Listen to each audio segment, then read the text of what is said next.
ramène nos pensées captives à l'obéissance de Christ. Nous venons à toi ce matin pour te dire merci car tu nous introduis en ta présence.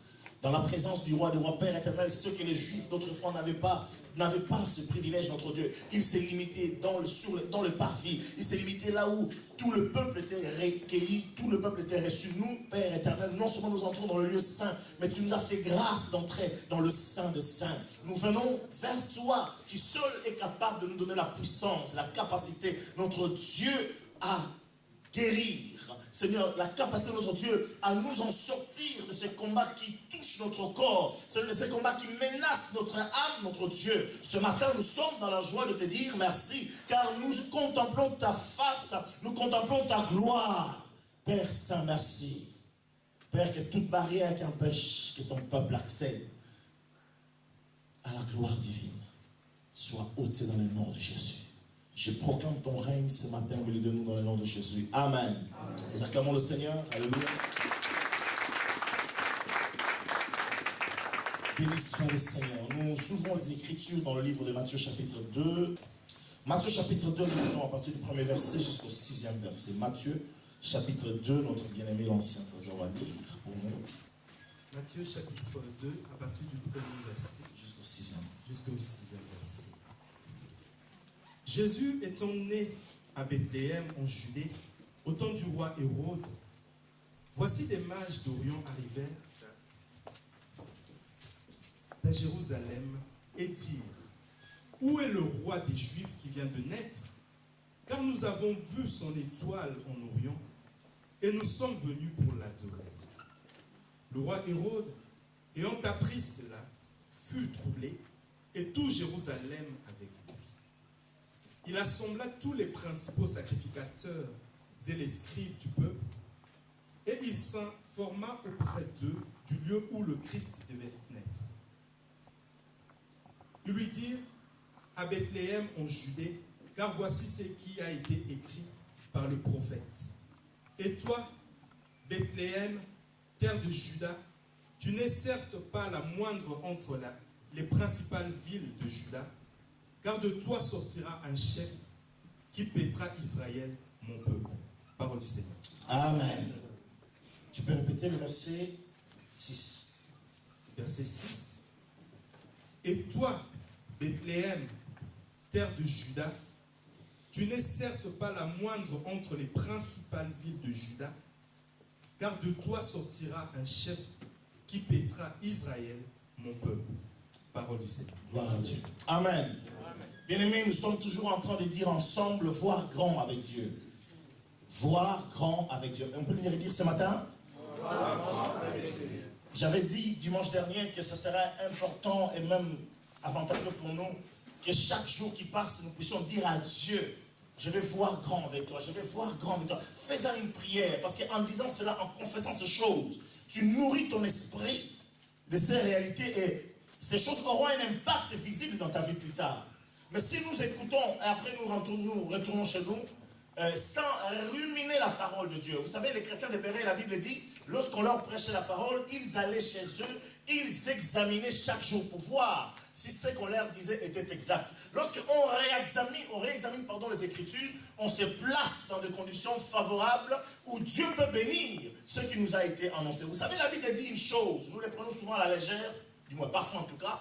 La Bible déclare: Dieu est derrière sa parole pour l'accomplir et pour l'exécuter. Ça ne sert à rien de vous parler d'influence si l'année passée on n'a pas vu quelque chose d'influent dans notre vie, dans la salle où nous sommes. Alléluia. Il y a des choses qu'on peut citer que Dieu a faites dans la vie de certaines personnes qui ont pris au sérieux ces choses. Il est inutile de parler de la grandeur si au bout de cette année 2013, il n'y a pas quelqu'un qui a accédé à la grandeur. Accéder à la grandeur ne signifie pas que tu deviens la star que tout le monde voit dans les journaux, télévisés ou autres. Non. Accéder à la grandeur, c'est devenir ce que Dieu a prévu que tu sois et réaliser des grandes choses, tout en étant peut-être quelqu'un de pratiquement invisible aux yeux des médias, mais tu rêves des choses extraordinaires. Alléluia. Vous êtes avec moi? Donc ce matin, nous voyons grand avec Dieu et nous disons, comme ce que disent les Écritures, tu n'es pas le moindre. La Bible dit: et toi, Bethléem de Juda, tu n'es pas le moindre d'entre les villes du Juda. Tu n'es pas le moindre Maintenant, tu vas regarder ton voisin, que ce soit ta femme ou ton fiancé ou qui que ce soit, dis oui, tu n'es pas les moindres. Ah, c'est pour ça que tu devais prophétiser. Comment tu vas le dire? Prophétise maintenant dans la vie de ton frère, de ta soeur, dis oui, tu n'es pas le moindre. Prophétise. Et crois que ce que tu vas dire aura son impact. Même si tu n'as jamais prophétisé, je te donne l'autorité. Prophétise maintenant, vas-y. Les prophètes qui rigolent, c'est terrible. Vous ne croyez même pas dans votre propre pouvoir. Alléluia. Donc on va le dire ensemble, je ne suis pas le moindre. Bien aimé, pour voir grand avec Dieu, nous pouvons comprendre certains principes. Dans la lancée de ces principes, dimanche dernier, je disais connaître ta vraie valeur, connaître ta valeur. Vous savez, quand quelqu'un ne connaît pas sa valeur, il va souvent jouer au lèche-botte. Permettez-moi l'expression. C'est ce qu'on dit, hein? Lèche-botte, hein? C'est toujours l'actualité, parce que vu que le français évolue vite. C'est-à-dire que la personne est toujours en train de flatter les gens pour gagner leur faveur. Quand dans un couple, le mari ou la femme n'est pas sûr de sa valeur, vous êtes avec moi là? Quand le mari la frappe, la tabasse, elle va rester parce que le mari lui dit, toi tu es moche, toi tu ne vaux rien. Et puisqu'elle croit qu'elle ne vaut rien, alors elle dit, même si on me tape que la mâchoire est partie à gauche ou à droite, mon bras cassé, je reste quand même parce que je ne vaux rien. Donc si je sors de la maison, certainement personne ne voudra de moi. Et ces choses-là rentrent dans la tête. Ceux qui souvent suivent les couples mariés, ou bien les femmes battues comme on dit, parfois elles arrivent à l'hôpital, on voit vraiment que c'était le mari qui l'a tabassé, et quand on lui pose la question, madame, qu'est-ce qui vous arrive? Non, je suis tombé dans l'escalier. Quand on connaît sa valeur, et que le monsieur ose de toucher, bon, il y a certains trucs parfois on mérite, hein, bon, c'est pas une raison pour frapper, hein. Ne soyez pas fâchés, mes soeurs. Amen. Un homme disait, les sœurs ont l'art de faire tourner la tête des hommes, dans tous les sens. Ok. C'est un pasteur qui l'avait dit, le pasteur François Fauchelet. Il avait dit, en parlant des cantiques, Salomon disait de sa bien-aimée, qu'est-ce que ton cou est beau, hein, qu'est-ce qu'il est bien comment dire, embelli, machin. Et le pasteur va dire, en commentant ce passage, il disait, oui, les femmes ont un beau cou qui fait tourner la tête des hommes. Alors, donc j'arrive simplement pour dire que mais quand on connaît sa vraie valeur, on ne va pas... Non, on aime son mari, on aime sa femme, mais on ne va pas se rabaisser pour perdre notre valeur. Vous savez ce que les gens oublient, c'est ce que je disais à quelqu'un. Quand une femme est frappée devant les enfants ou qu'un homme est maltraité devant ses enfants, l'homme perd toute sa valeur devant les enfants et la femme perd sa valeur devant ses enfants. Et ces enfants-là qui sont élevés dans cette dimension-là seront également des enfants lorsque plus tard, et c'est une femme, elle va se marier, que le mari la tape, elle va dire, c'est normal. J'ai vu ma mère être frappée par mon père, donc c'est normal que mon mari me frappe. Vous me suivez? En fait, si nous ne connaissons pas notre vraie valeur, nous hypothéquons même nos propres enfants. Si quelqu'un connaît sa valeur, il va dire, pourquoi je tomberai dans le péché? Je vaux plus que ça devant Dieu. Je ne veux pas aller dans l'impudicité parce que j'ai de la valeur devant Dieu. Nous avons lu dimanche dernier que la Bible déclare, vous êtes le temple du Saint-Esprit. Et je disais, nous sommes les temples ambulants. Quand Dieu a besoin de visiter le monde, il vient à travers toi et à travers moi. Bien aimé, Dieu ne descendra pas à travers un ange. Les anges ne sont pas envoyés pour les hommes ordinaires. La Bible déclare les anges sont des serviteurs des esprits qui sont au service de ceux qui doivent hériter le salut. Donc pour nous, les anges sont là. Mais pour les païens, Dieu utilise toi et moi. Hier, nous sommes allés à la place Cléber. C'est la première fois. On a déjà évangélisé dans cette ville. Mais c'est la première fois que nous sommes allés au centre-ville. Et nous y retournerons.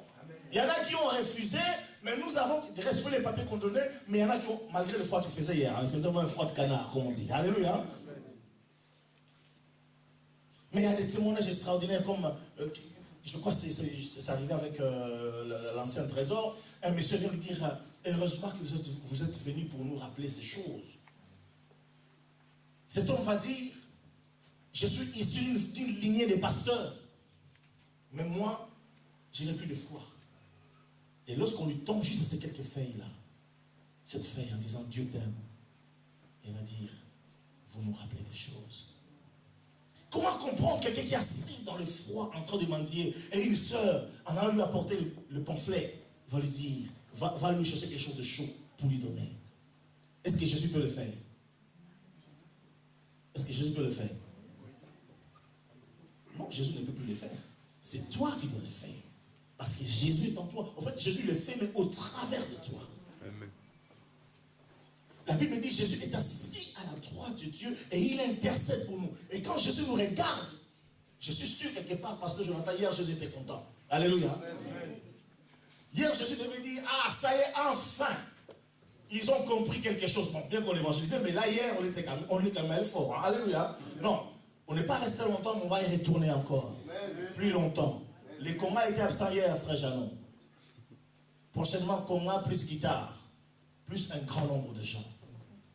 Si nous connaissons nos valeurs, nous connaissons notre valeur, nous allons être contents pour pouvoir en parler autour de nous. Dire que nous avons un Jésus qui change les temps et les circonstances. Aujourd'hui, nous devons comprendre, dans la même lancée, que nous ne sommes pas les moindres. Dieu s'intéresse aux moindres, à ceux que le monde rejette, à ceux que le monde néglige. Vous savez, nous sommes dans une génération où parler de Dieu, c'est devenu tellement ringard. Pas simplement à la télé. D'ailleurs, moi, ce qui me surprend, c'est de voir que ceux qui se disent chrétiens n'osent plus manifester leur chrétienté à l'extérieur. Mais ceux qui sont d'une autre religion, ils viennent sur le plateau de télé avec leur robe orange, rouge, avec le crâne rasé, et ils se présentent avec leur boucle. C'est maintenant la mode. Hein, avec leur boucle, comment on appelle ça, pas le boucle, le bracelet avec de... Hein? Le Shambhala? Ok. Qui vient du Tibet, je vois, ou quelque part comme ça. Mais ils sont contents, et ils passent. Et nous sommes contents de les voir à la télé. Oh, mais cet homme est formidable, merveilleux. Mais nous avons quelqu'un de plus merveilleux qu'eux. Seulement le monde ne le sait pas. Et nous passons pour les moindres. Mais ce matin, permets-moi de te dire, toi qui as appris à connaître ta valeur, que tu n'es pas les moindres. Amen. Alléluia. Amen. Dieu, je disais, s'intéresse à ceux qui sont comme des moindres. De ceux qui sont rejetés, qui sont négligés par ceux de ce monde.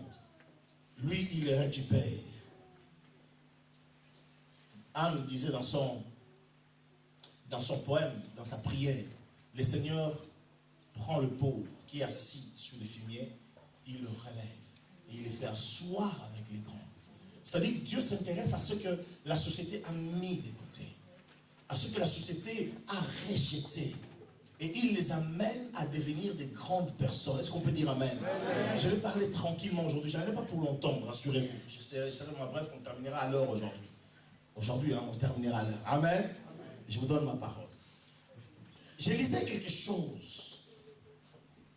Donc, j'ai regardé quelque chose à la télé, pas la télé, sur l'ordinateur. Un homme qu'on aime beaucoup, qui s'appelle Israel Houston. C'est un grand compositeur américain. Il est métissé. Vous êtes là?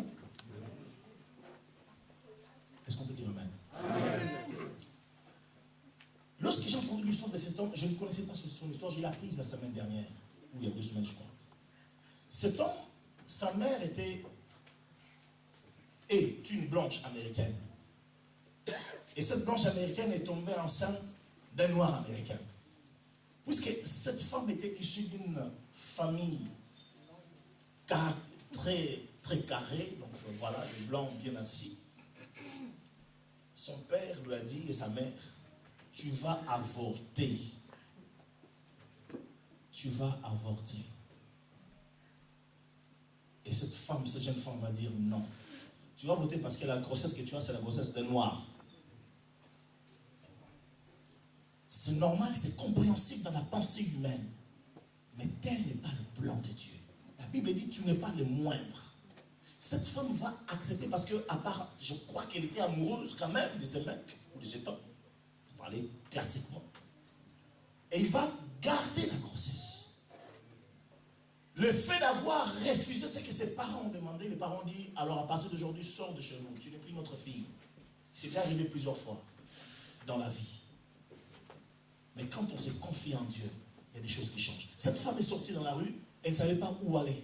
En allant, alors qu'elle pleurait, une dame est passée par là, et cette dame lui a parlé de Jésus. Dis à quelqu'un, parle de Jésus.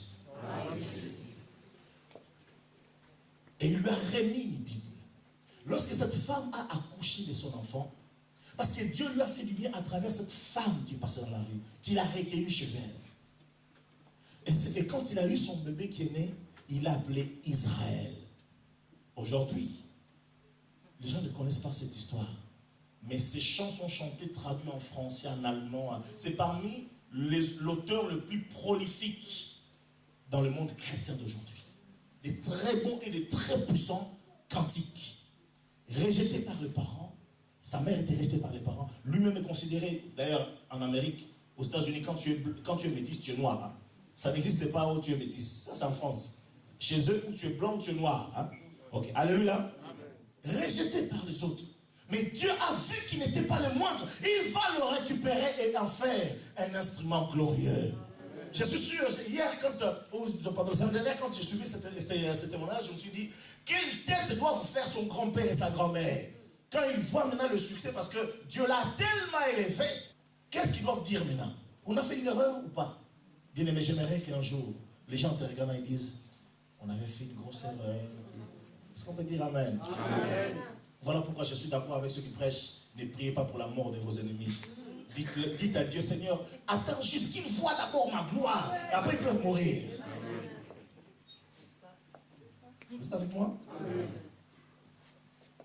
Dieu se plaît à prendre ce que les autres ne veulent pas. Un auteur-compositeur chinois est allé un peu plus loin. C'est une expression un peu rabaissante, mais permettez-moi, ça m'a quand même tiqué. Il va qualifier Dieu, en français, vous allez traduire pour moi, excusez-moi, hein, là vous allez traduire pour moi, en français, en fait, en français du pays, hein, en dialecte du pays, il a dit Nzambe azali semba bilokota. Traduisez. Ah, ok. C'est-à-dire que quelqu'un qui prend quelqu'un à la poubelle, qui le ramasse et il le lave, il en fait une vitrine extraordinaire. Est-ce qu'on peut dire Amen à ces dieux? Est-ce qu'on peut acclamer notre Père?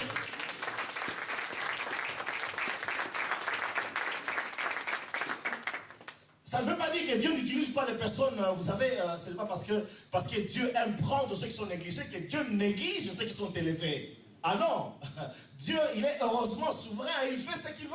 Dans la Bible, nous avons des personnes élevées, un homme comme Joseph d'Arimathée, vous connaissez? Vous avez entendu parler de cet homme-là? Tu ne connais pas? Joseph d'Arimathée. Ah oui, j'ai posé la question à ma jeune soeur, à ma fille, à ma petite fille. J'ai demandé ses conseils. Joseph d'Arimathée, il se dit, c'est un Parisien ou c'est un Alsacien? Alléluia. Non, il est dans la Bible, oui. Bien aimé, sans Joseph d'Arimathée, Jésus n'aurait pas eu un tombeau neuf. Or, il a fallu que les Écritures s'accomplissent. Qu'il a été compté parmi les brigands, mais il a été mis dans un tombeau royal.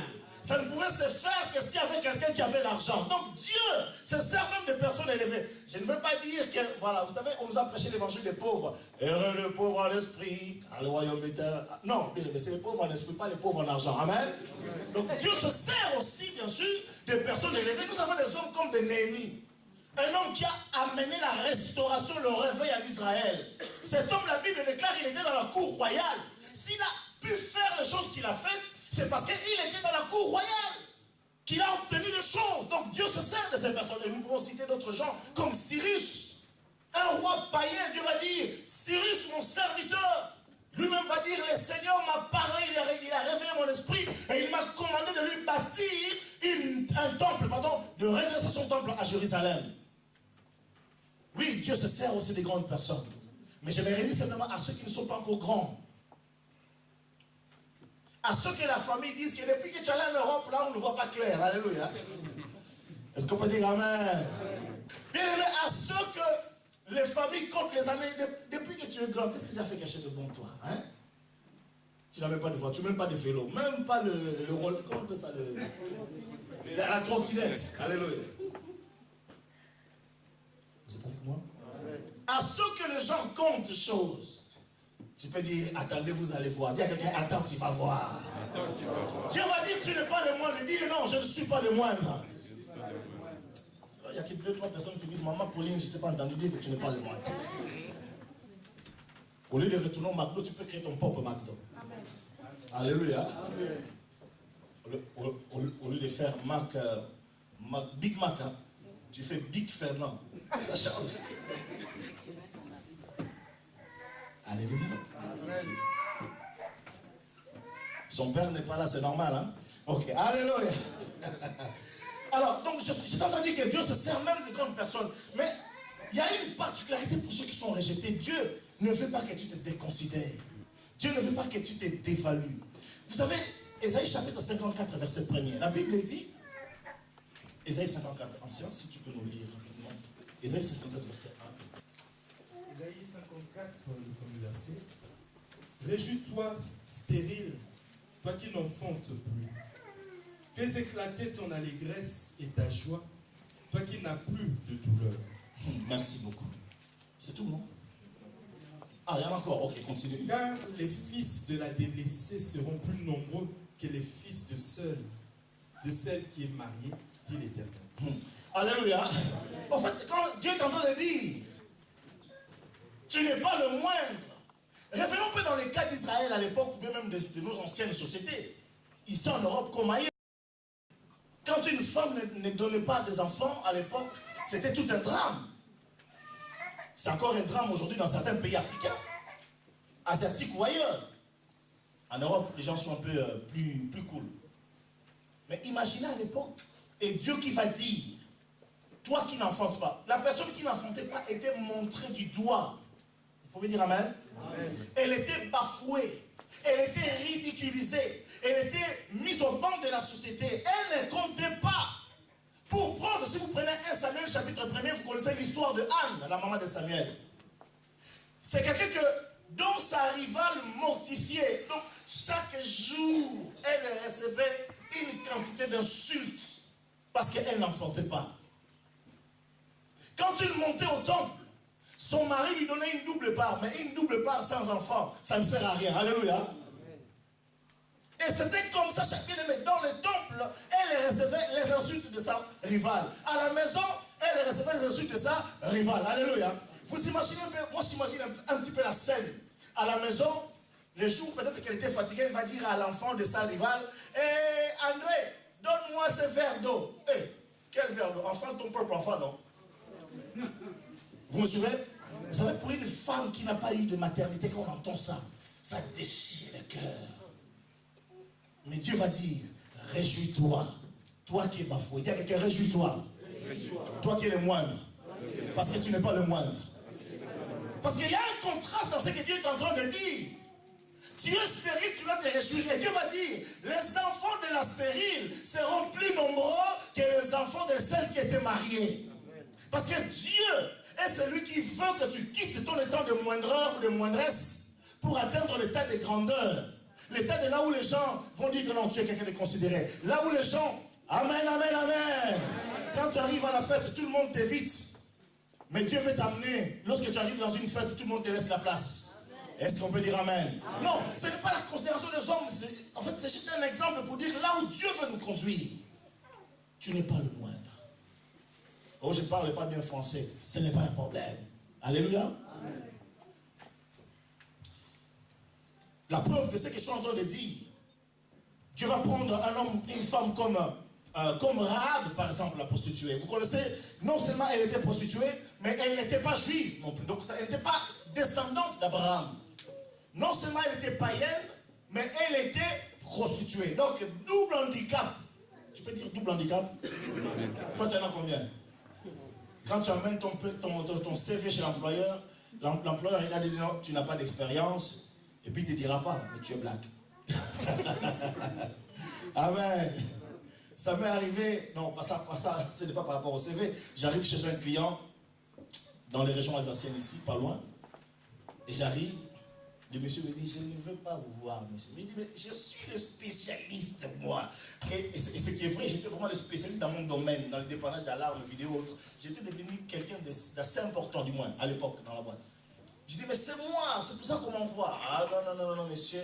Et il appelle le bureau, j'arrive, envoyez-moi l'autre. Et ils ont envoyé mon collègue qui lui parlait alsacien. Et le collègue est resté, il n'a pas réussi. Le collègue m'a quand même appelé en disant, comment je peux faire pour régler cette chose? Moi je dis, moi je vais t'expliquer.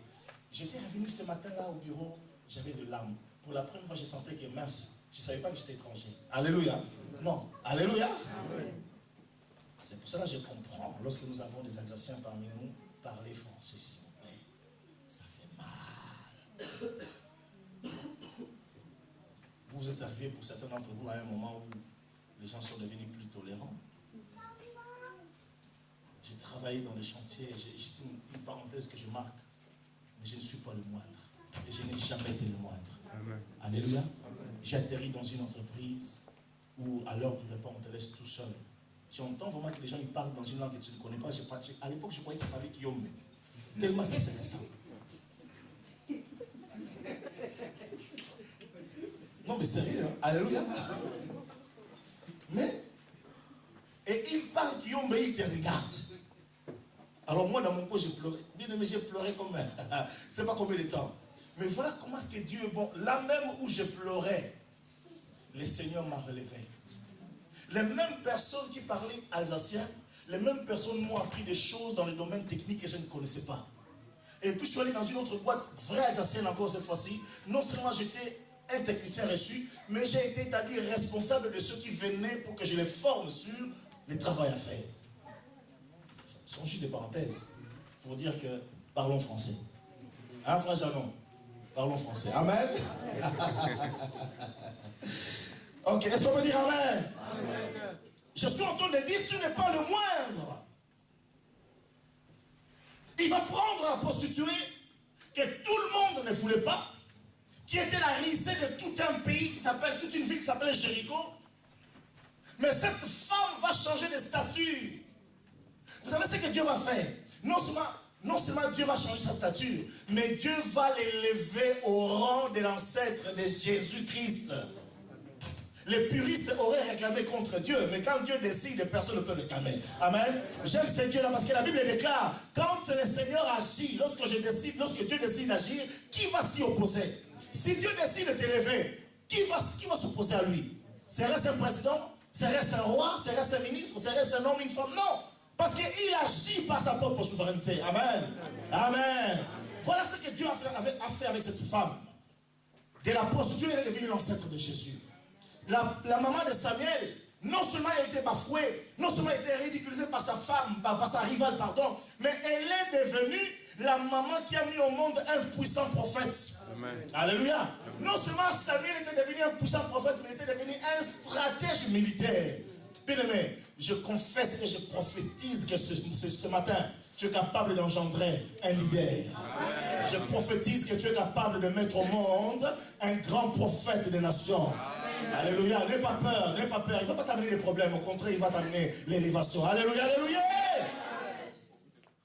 Non, je crois que tu es quelqu'un qui peut devenir incontournable dans ce siècle. Si seulement tu crois. Alors Dieu te dit, tu n'es pas le moindre. Est-ce que tu peux encore le dire? Je ne suis pas le moindre. Sœur Lydie, tu peux le dire plus fort. Je ne suis pas le moindre. Tu peux le dire, oui, je suis quelqu'un. Je suis quelqu'un. Ah. Amen. Amen. Nous voulons voir grand avec Dieu. Alors, nous ne sommes pas les moindres. Dieu veut que tu saches. Dieu veut que tu saches. Vous savez, il y a des gens qui s'élèvent, qui disent, est-ce que vraiment Dieu me connaît? Ça vous est jamais arrivé? Ou tu n'as jamais entendu parler? Est-ce que vraiment Dieu me connaît? Ce matin, je te dis que Dieu te connaît. Amen. Amen. Et même, hier, pendant que je préparais cette prédication, il y a une phrase qui m'a fait du bien, mon frère Didier. Pendant que tu me regardes, toi là, hein? Moi, je te regarde aussi. Écoute ce que moi j'ai écrit, hein, frère Didier. Dieu veut que tu saches que dans ses plans, tu y figures. Tu joues un rôle. Donc tu n'es pas le moindre. Ah, ça m'a fait du bien. Quand j'ai entendu cette phrase dans mon cœur, ça m'a fait du bien. Dieu m'a dit que ouais, s'il y avait des grandes personnes ici avec l'argent, tout ça c'est vite fait. Hein?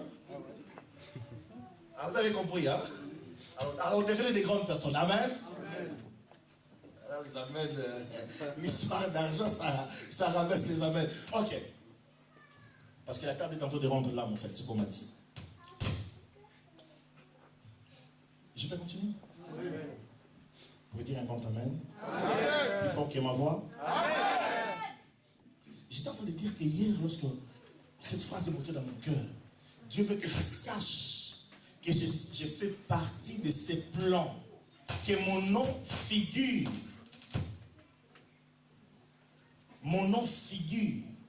dans le plan qu'il a prévu pour moi. J'ai compris que non, je suis important pour Dieu. Ouais. Alléluia. Je suis important pour Dieu. Alors, qu'est-ce qui fait que le moindre puisse dire qu'il n'est plus le moindre? La réponse est simple, c'est la grâce de Dieu. Dans 1 Corinthiens chapitre 15, verset 3 à 10, rapidement, bien aimé, 1 Corinthiens chapitre 3, verset 3 à 10, écoutez ce que l'apôtre Paul va dire. La première chose qui peut faire de nous des personnes importantes, la première chose c'est la grâce. Rien que la grâce. J'aime la Bible parce que, quelque part, Jean va dire dans le livre de Jean, le chapitre 1er, la loi est venue par Moïse, mais la grâce et la vérité sont venues par Jésus-Christ. Maintenant, écoutons ce que l'apôtre Paul va dire. 1 Corinthiens chapitre 15, à partir du verset 3. Je vous ai enseigné avant tout, comme je l'avais aussi reçu, que Christ est mort pour nos péchés, selon les Écritures. Il a été enseveli et il est ressuscité le 3e jour, selon les Écritures. Et il est apparu à Céphas, puis aux 12. Ensuite, il est apparu à plus de 500 frères à la fois, dont la plupart sont encore vivants et dont quelques-uns sont morts. Ensuite, il est apparu à Jacques, puis à tous les apôtres. Après eux tous, il m'est aussi apparu à moi, comme à l'avorton, car je suis le moindre des apôtres. Je ne suis pas digne d'être appelé apôtre, parce que j'ai persécuté l'Église de Dieu. Par la grâce de Dieu, je suis ce que je suis, et sa grâce envers moi ne m'a pas été vaine. N'a pas été vaine. Loin de là, j'ai travaillé plus que tous, non pas moi toutefois, mais la grâce de Dieu qui est avec moi. Amen. Qu'est-ce qui va changer notre stature de moindre aux personnes considérées? La première chose, c'est la grâce de Dieu. L'apôtre Paul lui-même s'est considéré comme étant le moindre des apôtres. Il va dire, à moi l'avorton. Vous connaissez l'avorton, hein? Vous connaissez l'avorton? Vous connaissez l'avorton ou non? Qui peut nous expliquer un avorton, c'est quoi? Sœur Liliane, c'est quoi un avorton? Bon.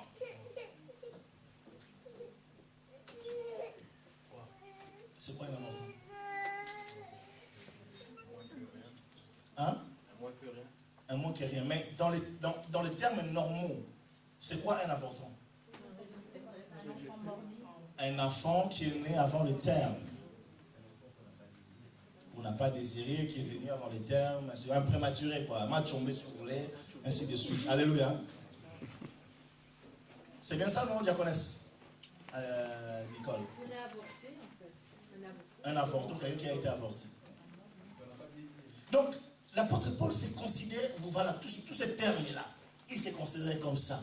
Mais quelque chose a changé sa vie lorsque la grâce lui est tombée dessus. Alléluia. Lorsque Dieu a manifesté sa grâce. J'étais en train de dire, Dieu te connaît, tu n'es pas l'oublié, tu n'es pas le délaissé. Dans son plan, ton nom y figure. Seulement toi tu ne le sais pas parce que tu ne montes pas au ciel dans la prière pour voir que ton nom est marqué dans le livre. Amen. Là où Dieu a écrit l'histoire de Strasbourg, il a mis ton nom parmi les acteurs principaux de cette ville, mais toi tu ne le sais pas encore. Mais je t'annonce ce matin que Dieu a mis ton nom dans ce plan. Alléluia. Et dans la vie de l'apôtre Paul, ce qui a changé de donne, c'est parce que cet homme avait reçu la grâce de Dieu. Quand on reçoit la grâce de Dieu, notre vie change. L'apôtre Paul va dire cette phrase que nous apprécions. Par la grâce de Dieu, je suis ce que je suis et sa grâce envers moi n'a pas été vaine. J'aimerais dire à quelqu'un ce matin, la grâce de Dieu a fait de toi ce que tu es aujourd'hui. Et la même grâce de Dieu fera de toi ce que Dieu a prévu que tu deviennes. Alléluia. Si Dieu a prévu que tu deviennes ministre, tu le deviendras, mais par la grâce de Dieu. Il faut que tu comprennes cette réalité-là. Donc, si tu comptes sur ta propre généalogie, si tu comptes sur ta propre capacité, tes propres acquis, tu n'atteindras pas la dimension que Dieu a voulu que tu atteignes. Mais si tu t'appuies sur la grâce de Dieu, si tu acceptes cette grâce-là et tu te laisses transformer, tu es capable de faire de grandes choses. Vous savez, la grâce de Dieu, c'est un appareil, si je peux m'exprimer comme ça, qui nous aide à faire des performances. Vous êtes avec moi? Tu n'arrives pas à courir comme un professionnel, mais si on te met un produit dopant, tu commences à courir comme une gazelle. Ne devenez pas de Louis Armstrong. Alléluia. Amen. La grâce de Dieu, c'est ce puissant médicament spirituel que Dieu nous donne pour que nous atteignions la dimension que nous ne pouvons pas atteindre autrement. Ça, c'est la première chose. La deuxième chose, lorsque nous recevons Jésus, lorsque nous faisons de notre vie la demeure de Jésus, alors nous passons des statuts de moindre aux personnes considérées. Bien aimé, lorsque Jésus est né, Bethléem, c'est la ville de David, n'est-ce pas? C'est la ville de David, n'est-ce pas? Vous ne dites pas oui, amen, ma chère. Est-ce que c'est la ville de David? Amen. Est-ce que c'est la ville de David? Bon, je pense que vous ne connaissez pas. Hein? C'est sûr ou c'est pas sûr? C'est sûr. Ok.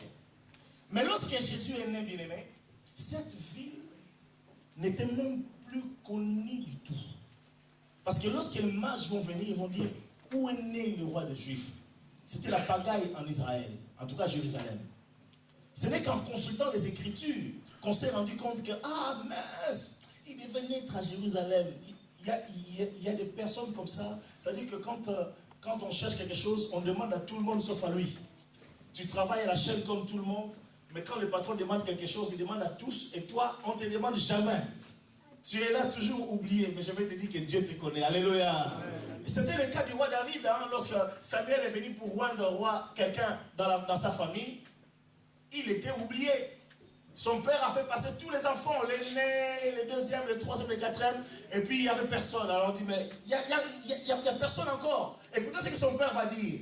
Non, il reste le petit dernier, mais il est là en train de paître le troupeau. Donc, en fait, pour le papa lui-même, non, David ne pouvait pas être roi quand même. Pas lui.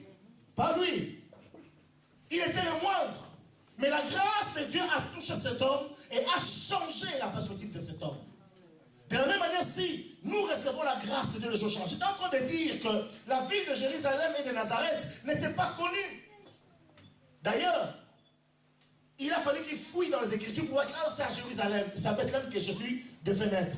Et c'est ce qui me pousse à dire, c'est nous, Christ. Si Jésus habite réellement en nous, bien-aimés, même si les gens nous traitent d'avortons, même si les gens nous traitent de ratés, même si les gens nous traitent de ringards, mais nous savons une chose, que nous ne sommes pas les moindres. Nous deviendrons par la grâce de Dieu le centre du monde. Alléluia. Bien-aimés, les gens sont venus de loin pour venir adorer Jésus. Ils sont allés à Bethléem. Dieu est capable de faire déplacer des gens de loin pour venir te trouver toi. Chers amis, si je pose la question à chacun d'entre vous, là où il est né, parmi nous, il y a des gens qui sont nés dans un bled et qui n'est pas répertorié sur Google Maps. Alléluia. Oh, vous êtes avec moi? Amen. Parmi nous, il y a des gens qui sont nés, les papas n'étaient même pas là pour lui couper le cordon ombilical. Parmi nous, il y en a qui sont nés mal formés. Parmi nous, il y en a qui sont nés, les papas ou la maman ne le désiraient pas du tout. Mais Dieu a fait de vous ce que vous êtes aujourd'hui. Et je te dis, par la grâce de Dieu, tu seras plus que ce que tu es aujourd'hui. Si tu crois que tu n'es pas les moindres. Alléluia. Dieu veut que nous comprenions ces choses. Est-ce qu'on peut dire Amen? Amen. Non, Jérusalem n'était pas connue. Écoutez, lorsque Jésus va commencer son ministère, et un homme va aller trouver Philippe. Non, Philippe va trouver Nathanaël. Il dit, Nat, qu'est-ce qu'il a fait? Ça, c'est les jeunes d'aujourd'hui. Oh, il y a un buzz, il y a un homme qui fait un buzz terrible. Alléluia. Les mamies, les papis sont largués là. Alléluia. Non, il y a un homme qui fait un buzz terrible. Il s'appelle comment? Jésus. Ah, Jésus. Il est d'où là? Il est de New York? Non. Paris? Non. Londres? Non. Pékin? Non, parce que Pékin quand même commence à voir un peu du truc.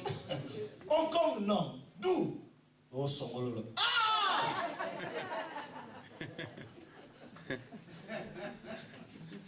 Alléluia.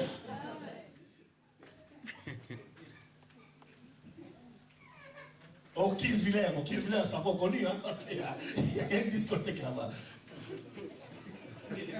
En fait, toi-même tu donnes le nom de la vie à la personne qui et il rajoute, peut-il naître quelqu'un? Dis-moi, est-ce que moi de cette fille-là, quelqu'un m'a le portable préféré? Oh, chers amis, je vais te dire une chose. Si vous connaissiez ce que Dieu est capable de faire, vous direz non, je ne suis pas le moindre. Parce que je connais celui qui transforme les pauvres en riches. Je connais celui qui confond les faibles, les forts par des personnes qui sont faibles. Je connais celui qui amène la sagesse aux gens qui nous traitaient de fous. Bien aimé, si on connaissait aujourd'hui, non, on va dire non, je connaissais Dieu. Dis, je vais simplement te dire que si tu as reçu Jésus, Jésus n'est pas venu pour te laisser dans l'état où tu étais. Bien aimé, quand Jésus passe dans une vie, la vie de cette personne doit être changée.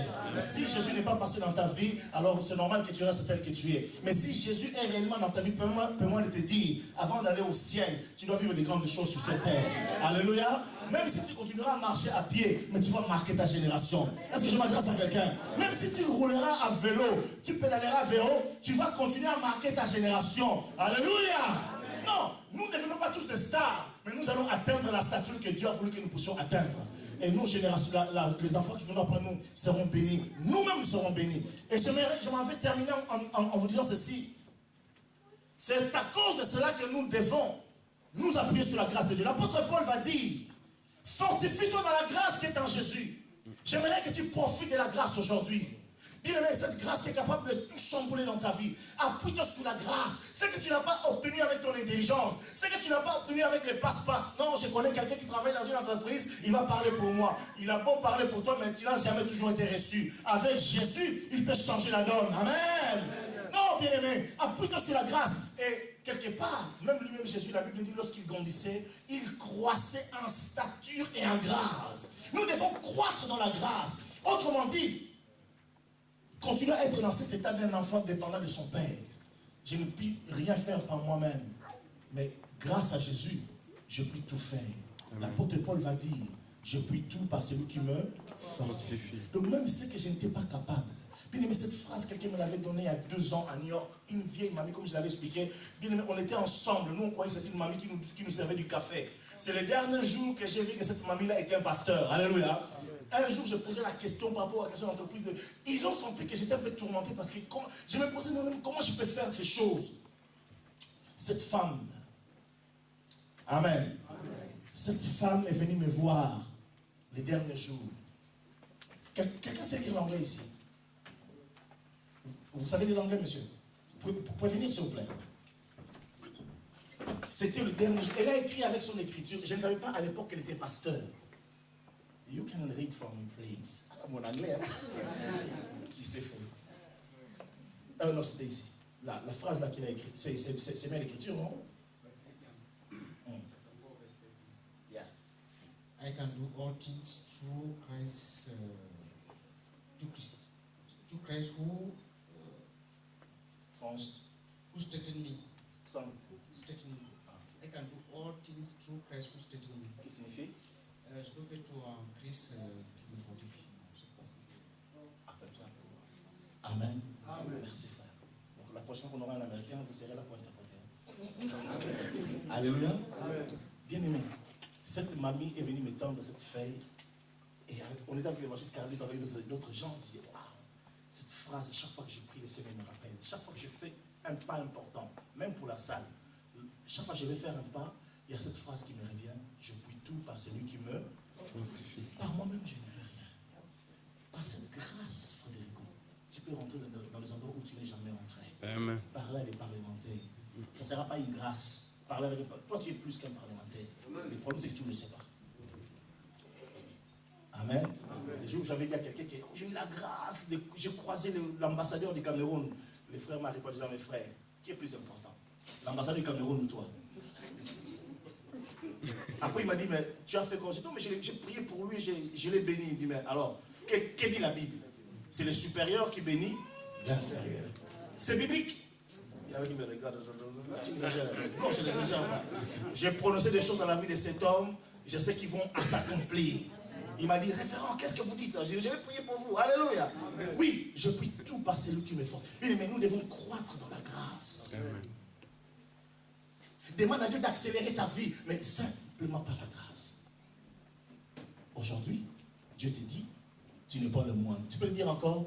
Je ne suis pas le moindre. On acclame le Seigneur pour sa parole. Merci. Cette feuille-là est toujours là, jusqu'à ce que nous aurons l'immeuble de l'église. Cette feuille sera toujours là dans ma Bible, là. Amen. Peut-être que je vais la fermer un jour dans un truc, comme ça vous verrez, voilà la phrase qui a révolutionné ma vie. Une mamie de 75 ans, une mamie pasteur. Ah non, Dieu est bon.